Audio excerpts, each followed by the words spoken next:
Mocke. Thank you for joining me. He is the CEO and founder of Fairstream.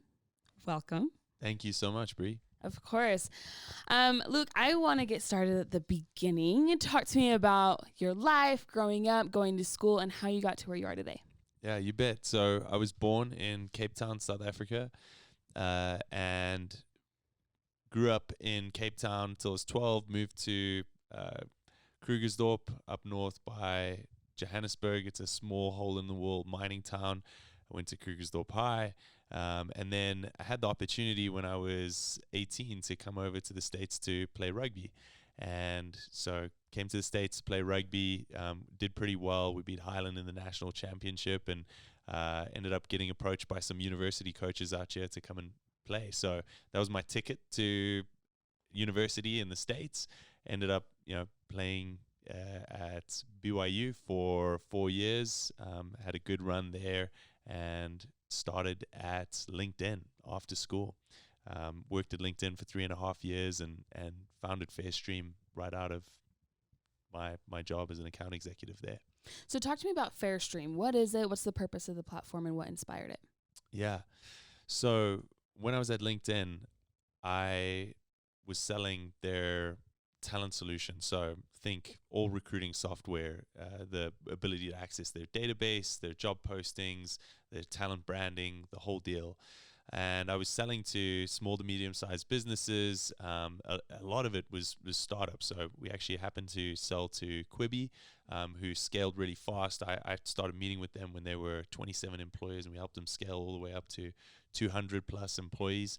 And as I was having conversations with these growing companies, I kept on hearing that they were struggling to attract underrepresented talent. So when I say underrepresented, underrepresented in tech. So women, African Americans, Latinos, Native Americans. And I just thought this was crazy. Like, we had the number one talent solution on the market, and yet companies either couldn't or wouldn't use it to attract underrepresented talent. So I started racking my brain around, how we could do it. My now partner had reached out to me at the time, and we started talking about it, and it kind of birthed from there. We started with one idea, and it's evolved into another, and that was the genesis of Fairstream and how we got started. Perfect. So it sounds like, which I know from working with you guys, that there's a ton of recruiting and helping underrepresented talent land jobs. Yeah.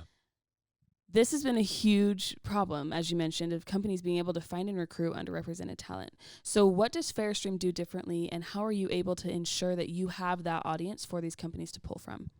Great question. So I'll take it back to the beginning of the year when we started running events on our platform. So we knew that there was a massive problem with attracting underrepresented talents. We knew that companies wanted it. And so we decided, hey, let's go crazy and do a virtual career fair. So without knowing anything about doing a virtual career fair, we set the date. We said, hey, 3 weeks from now, let's just say we're going to do a virtual career fair, and let's just see what happens. We put it out there. We didn't have anyone attending, and we didn't have any employers participating, and threw it out on a LinkedIn post, and within 3 weeks, we had over 5,000 people sign up for that event. Wow. It was absolutely insane. And then, given the interest on bringing these two groups together, we had over 20 employers come through. We had a virtual DJ June, come through and do an after party at the end. And we had all of these amazing speakers also come and talk to the candidates about how to improve their chances in landing a job. And it was just this really, really cool experience. And so we said, okay, let's do it again. This time, let's go and partner with the organizations and groups that are on the front lines and bringing underrepresented talent to the table. So we went and partnered with the Diversity Career Fair and AAUW and the Women Tech Council and all of these other great organizations. And we said, hey, if you bring your members to come to an event, we'll go ahead and get all of the employers there. And it was just fantastic. That next event from these associations We had over 7,000 people attend. And then we had employers like Target and Fidelity and Discover and Lucid and Adobe come through and present. And for a small upstart, that was just a really cool experience, and it kind of set us on the right track in bringing two sides of a much needed marketplace together. That's incredible. Why does it matter? So I feel like a lot of the D&I conversation, we talk about underrepresented talent and making sure there's representation in the workplace, but there's also not a ton of firm explanation on why it matters. And I know people still have questions about it. So why does representation in the workplace matter? Yeah. Well, first and foremost, just to level set, is because it's the right thing. And I'm a big believer in kindness and compassion. And I think if you're kind and compassionate and sympathetic to people, then you should be including everyone in the conversation. You should be including everyone in the opportunities that you're giving. So first and foremost, it's just the right thing to do. What we talk about with clients a lot is the business reason for doing it. And that's usually the motivation that pushes them over the edge. And there are two big business reasons to have a representative team. The first business reason is because if you look at different races, ethnicities, genders, backgrounds as talent pools, if you're only tapping one or two talent pools, eventually you tap that talent pool so deep that you're not tapping top talent anymore. Right. To fill your company or fill your organization with top talent, you have to tap all talent pools. And so that's the first reason you do it, is to have a representative team. It's important because you're tapping all talent pools that way. The second important reason why you do it is because, as I mentioned before, we work a lot with growing companies. And if you start off with a team that's not representative, a homogenous team, and you see some good success in sales and you try to scale, as soon as companies want to come, or as soon as candidates want to come in and interview, they're going to see that they don't have a home with you. They don't see people that come from similar backgrounds, and they end up reneging on offers, not taking interviews. Your reputation suffers. And so it's really important to be able to attract talent fast when the iron is hot, to be able to have a representative team, and not put yourself in a hiring crisis. And I saw that time and time again. These startups just get a massive pop of funding, and then bang, they need to hire 100, 200 people, and they're consistently bringing people in for interviews and getting offers rejected because they don't feel like they have a home in that company. Yeah, and I feel like I have major personal experience with that, and my life and career was transformed when I had a mentor that resembled myself. Yeah. And that was a crucial moment in my life. But if I can be the devil's advocate, having a platform all around helping minorities and underserved communities exclusively in front of big brands may hurt the talent that gets in front of decision makers. In short, shouldn't skill matter over race? And I asked that because I know people are going to ask that question. Yeah. No, I love it. And it's something that we talk about a lot. And it's a hard conversation that we've had to have internally. So I think this is important because skill is not the only thing that you evaluate a candidate by. Right. Even right now, skill is not the only thing that you evaluate a candidate by. Let's say that diversity and inclusion wasn't even a part of your thinking. You would evaluate a candidate by how soon they can start. You would evaluate a candidate about by location. That has nothing to do with their skill set. Right. And so there are things that matter outside of skill set. And so, yes, skill set is important, but diversity and inclusion, representation is just another one of those things that's important in making a hiring decision. And so that's plain and simple how it is. Yeah. Like you need to be considering that. If you're ignoring that, then you're setting yourself up for failure in a big way. I agree.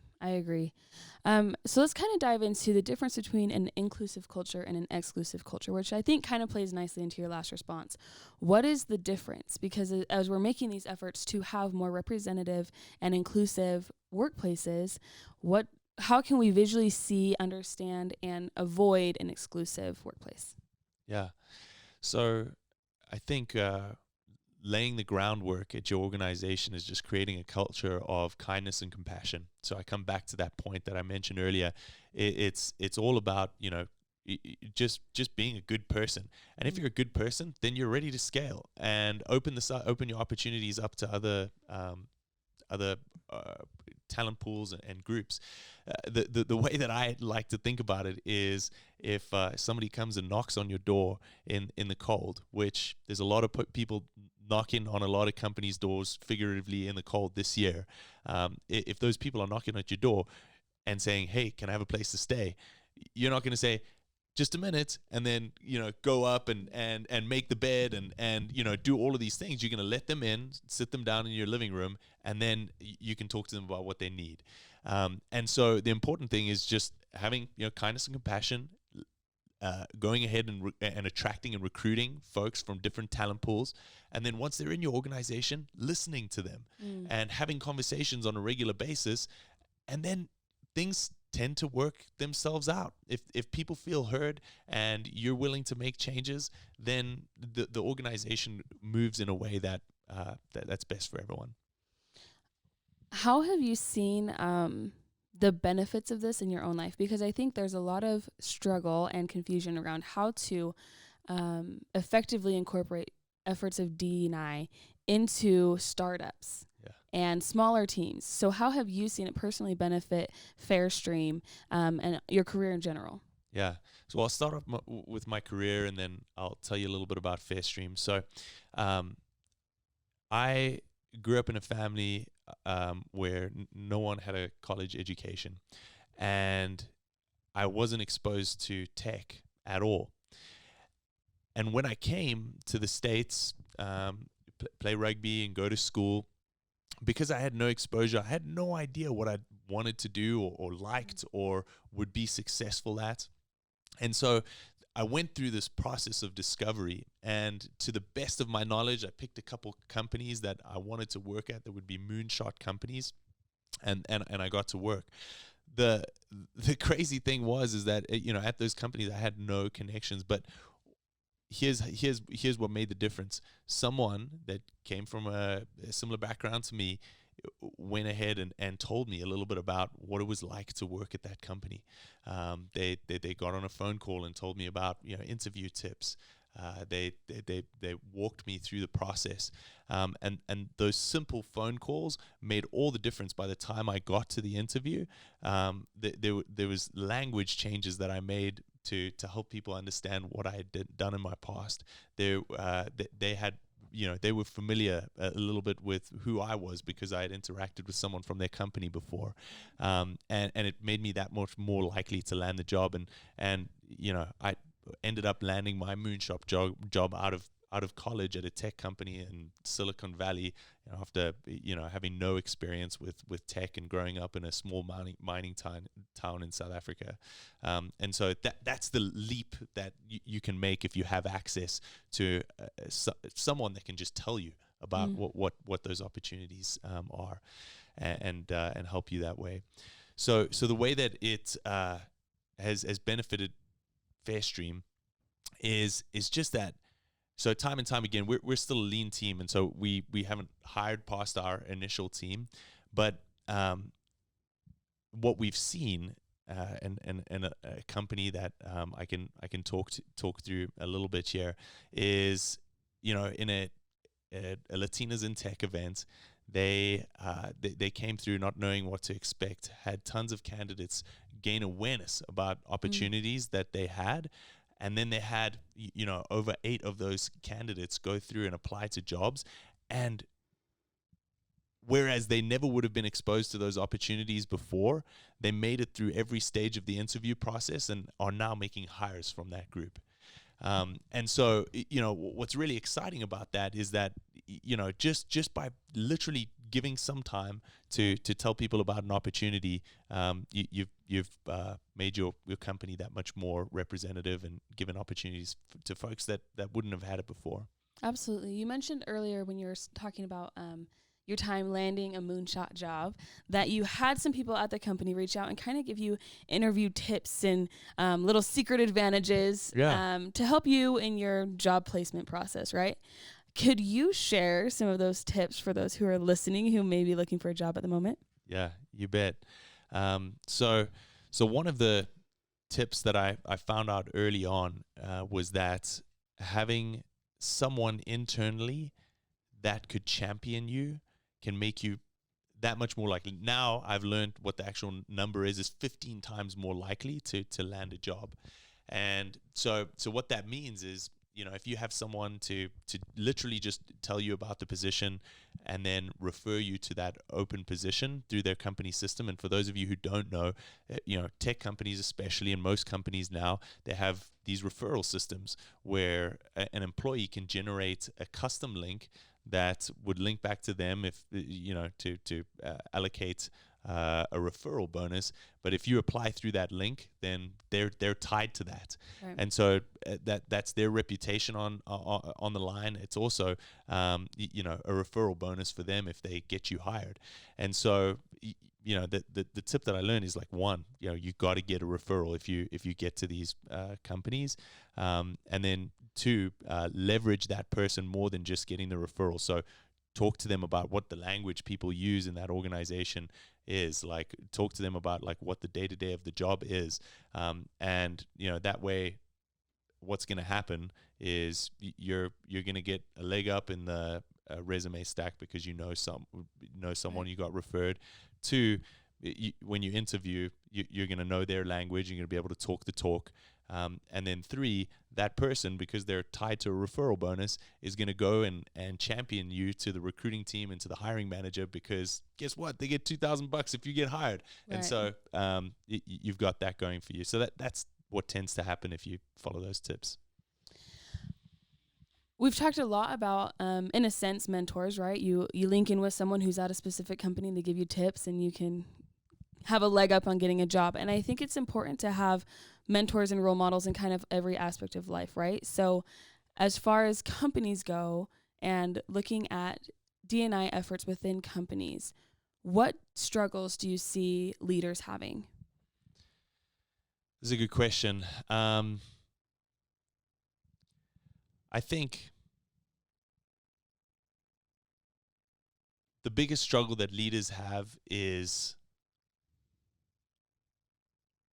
I'm trying to put it into a coherent sentence here, but I think the biggest struggle that leaders have is just not knowing where to start. And so they get cold feet and they, end up, freezing or whatever it is, and not doing anything. Kind of a side example is everyone's telling me nowadays about cryptocurrency and Bitcoin, and I'm like, I don't know anything about it. I don't have the time to go and learn about it, and so I have cold feet, and I'm not doing anything about it. Right? It could be the greatest opportunity on earth, but I'm not doing about it. And so I think that's the same thing, is that like leaders just don't know where to start. And to those folks, what I would say is, one, like you don't have to have a lot to start. One, if you've got a compassionate and kind community, then to start, come and talk to us, and we'll help you start attracting underrepresented talent. That's the first thing to do. I think that's great. So again, along the same lines, what company do you kind of view as they're doing something right, and what is it that they're doing that is right? Yeah. So I'll talk collectively about some of these companies, and I'll say a couple of things that they're doing right. I think the most important thing that a company can do is develop communities within the company. And so whether you call it employee resource groups or resource groups, employee groups, whatever it is, having affinity groups within your company where people can band together and feel like they have a place and go and do things together. That's super important for a number of reasons. One, because once you're in a company, having knowing what's out there is really important. If you're at a company with 100+ employees, you're not going to know everyone, and so it's really hard to it's really hard to feel like you have a place if you come from a minority group. Right. The other thing that it does is that when people are looking for a potential opportunity, that's the number one signal that they can have to say, oh, there are folks like me that work at this company, and they're actually doing some pretty cool things, and so I can see myself working there. So I think the companies that are doing employee resource groups are good. I think the companies that are having conversations are doing good. I think at a base level, not everyone understands this, not everyone gets this, not everyone is on the front lines doing this, and so having conversations with your employees in the same way that if you were developing a product that you would have conversations with your customers, having conversations with your employees about their experience and what they're seeing day to day, honestly, is probably the most important thing that companies could be doing right now. So those are two big things. I have done work with Fairstream, and I've worked with you personally, and I always felt very heard, validated, felt like my opinions were appreciated. So first, thank you for that and for the culture you've created there. But it really, really speaks to the importance of creating a culture that is inclusive, and a culture that is supportive of people of all backgrounds and life stories. And you've built a company and dedicated a large portion of your career life to supporting and helping underrepresented talent grow and succeed in the workplace, right? And have those opportunities. So why? What has connected you to the underrepresented talent, and what is driving that passion for you? Yeah, it's a great question. And it goes back to some of my own roots. I grew up in South Africa. I was born in 91, giving away my age here, which is actually the year that Nelson Mandela came into power, and that's been a theme for my whole life. As I went to primary school, I was part of the first group of students that went to school with both black and white kids integrated again. And it was a conversation that we constantly had throughout school. I was on both sides pulled, by people that I knew saying, based on the color of your skin, you were automatically destined to either be something or not be something. And then I had good influences that told me otherwise. And the experience that I had growing up was that everyone that was given an equal opportunity at the table was able to succeed, and that was really foundational and really impactful for me. So when I came over here and started working in talent acquisition and started working in recruiting and saw that there was a huge gap in the opportunities that folks were given, I wanted to be a part of leveling the playing field and being on the right side of the story. And so that's where everything spawned and began, and it's just been a fantastic journey so far. I love helping folks that are underdogs, and I love the joy and the success that it brings into their lives when they find an opportunity or they up-level their careers. It's weirdly satisfying to me. Well, I appreciate the work and the effort that Fairstream does to support underrepresented talent and to provide that extra opportunity and leg up. So in the media or within professional conversation, there has been a lot of talk about reconciliation or to reconcile, which is of Latin root, meaning to bring together again, right? And I think there is a little bit of a misconception there, because a lot of the times in the work that we're doing within diversity and inclusion, we're dealing with groups of people who were never together to begin with, right? Who have always been discriminated against or unappreciated or unaccepted or segregated, and so if we're starting at a point where we're saying, well, we're bringing people together again, but it's groups of people who were never together to begin with, where do we start then? And where do we start that conversation, and where do we go from there? Yeah. This is a hard problem, and I think it's at the heart of everything that we're doing in diversity and inclusion. And I don't have a solid solution for it. I certainly think that it needs to happen. I think the only thing that we can do is keep having conversations and keep it at the top of our minds. And if we're able to do that, then I think, as problems gradually get solved and challenges gradually get worked through in organizations, what you're going to see is that trickle down to different parts of society and different groups and organizations, and I think we're going to be in a really good situation. So yeah, that's kind of my thought on that. I appreciate that. Thank you. So where can we find and connect with you?